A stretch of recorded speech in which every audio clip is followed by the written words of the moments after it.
Welcome to the PQ React conversation with our experts, your decryption key to the future of cryptography. In this series, we dive into one of the most critical transitions of our digital age, the shift from classical to post-quantum cryptography. As quantum computing rapidly evolves, so does the urgency to secure our digital systems. My name is Marva Rabatzi, and I'm one of the communication and dissemination managers of the PQ React project. Today, in our fifth episode, Quantum vs. Classical, where quantum computing meets security, we welcome Tobias Köppl from the Fraunhofer Institute focus in Berlin. Tobias studied applied mathematics at the Technical University of Munich and was a PhD student and received a degree in 2015. Then he moved to the University of Stuttgart to obtain the degree of lecturer. After a research stay in Belgium and an interim professorship at the Technical University of Munich, he was appointed to a position at the Fraunhofer Institute focus in Berlin as a scientific researcher in post-quantum cryptography and AI for biomedical engineering. So without further ado, let's start. Hello Tobias, and thank you for being with us today. Hello, thank you. Okay, let's start with the first question. To introduce our listeners to your work, let's start with the basics. What is high-performance computing and how does it differ from quantum computing? So, high-performance computing, or in short HPC, is a subfield of computer science which is concerned with the design of efficient algorithms and software for supercomputers, such as the newly installed computer Jupyter and Jülich, with a computing power of more than 1 trillion operations per second. Supercomputers use principles from classical electrical engineering, for example, semiconductor techniques. Contrary to that, quantum computers are based on phenomena studied in quantum mechanics, such as material becoming superconducting at very low temperatures. In HPC, the basic information unit is stored in a classical bit, whereas in quantum computing, qubits are used. A classical bit attains either the state 0 or 1. On the other hand, a qubit incorporates a quantum mechanical state such that both states can be attained with a certain probability. This phenomenon is known as superposition between the states 0 and 1. Moreover, several qubits can be coupled, resulting in a quantum mechanical system which can represent 2 to the power of n different bit strings by means of n qubits. This second property is known as entanglement. Quantum computing exploits both superposition and entanglement to design algorithms that are more efficient as algorithms for classical computing such as HPC.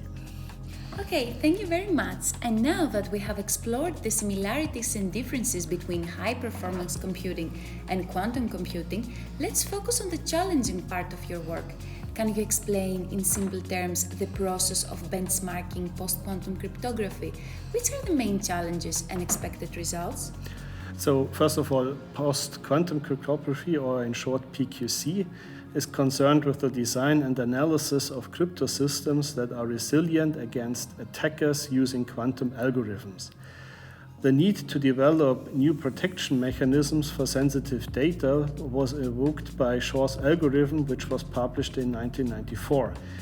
It can be used for an efficient decomposition of an integer into a product of prime numbers. This is of high importance since it enables an attacker to break the widespread RSA crypto system. As a result, existing crypto systems have been reviewed and further crypto systems have been designed. A challenge in PQC is to equip the crypto systems with keys that cannot be determined by existing or future quantum algorithms. On the other hand, analyzing quantum attackers is a complex matter, since nowadays quantum hardware allows only to attack crypto systems of low complexity. This is due to a high error rate and a low number of qubits. The current phase of development is known as the NISQ area, that abbreviates the term Noisy Intermediate Scale Quantum Error. Therefore, many researchers try to estimate quantum resources, for example the number of qubits, for a quantum attacker that are required to break existing crypto systems. Okay, I think now it's time to introduce one of the key tools in the PQReact project, the high-level quantum programming language Eclipse Qrisp. So what exactly is Eclipse Qrisp and how will it be used in the project? So Eclipse Qrisp is a Python-based programming language for quantum algorithms whose development has been initiated by the Institute Fraunhofer Focus in Berlin. Contrary to many other existing programming tools, a user does not have to operate on single qubits and gates. Instead, quantum variables and other tools can be used to implement quantum algorithms. In terms of PQReact, we use Qrisp to implement quantum algorithms that can be used to attack crypto systems. Using real hardware and simulators, we study their performance by means of small test use cases. Furthermore, Qrisp can be used to estimate resources that are required to break crypto systems of a relevant size. Okay, thank you very much for all this, Tobias. And let's move on the security aspects now. How difficult is to solve learning with errors problems, and why is this important for the security of post-quantum cryptography?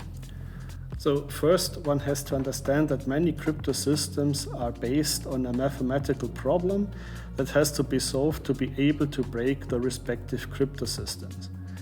In terms of RSI, the mathematical problem is to factorize a given integer with prime numbers. Recently, the National Institute of Standards and Technology, in short NIST, suggested in different reports crypto systems that are assumed to be resilient to quantum attackers. One of these crypto systems is based on the learning with error problems given by a linear system of equations with a noisy right-hand side over a modular ring. Since the right-hand side is sampled from a probability distribution, LWE problems are hard to solve. Thus, this is true due to the fact that the right-hand side has to be assigned to the data that have to be recovered. Another reason why LWE is hard to solve is that the number of possible solutions scales exponentially with the size of the linear system of equations. In terms of PQReact, we investigate to which size existing quantum attackers can solve LWE problems and which resources are required for relevant problem sizes. Okay, now we have heard that researchers warn that quantum computers capable of breaking Bitcoin's encryption could emerge by 2027, posing a significant threat to the cryptocurrency security. Do you believe this is possible? And if so, how can we prepare for the security challenge of the quantum era? So from my point of view, it will take more than 2 years to create quantum hardware that contains resources which make it possible to break Bitcoin's encryption. In order to break this encryption, a quite complex hash function has to be inverted. To be prepared for security challenges arising in the quantum era, further testing of existing and newly developed quantum attackers is required. Crypto systems such as RSA might have to be replaced. Moreover, one should think about crypto systems that are itself based on quantum algorithms. Okay, thank you very much, Tobias, for today and for sharing all these fascinating insights. We could easily talk for hours, but I think it's time to wrap up this episode.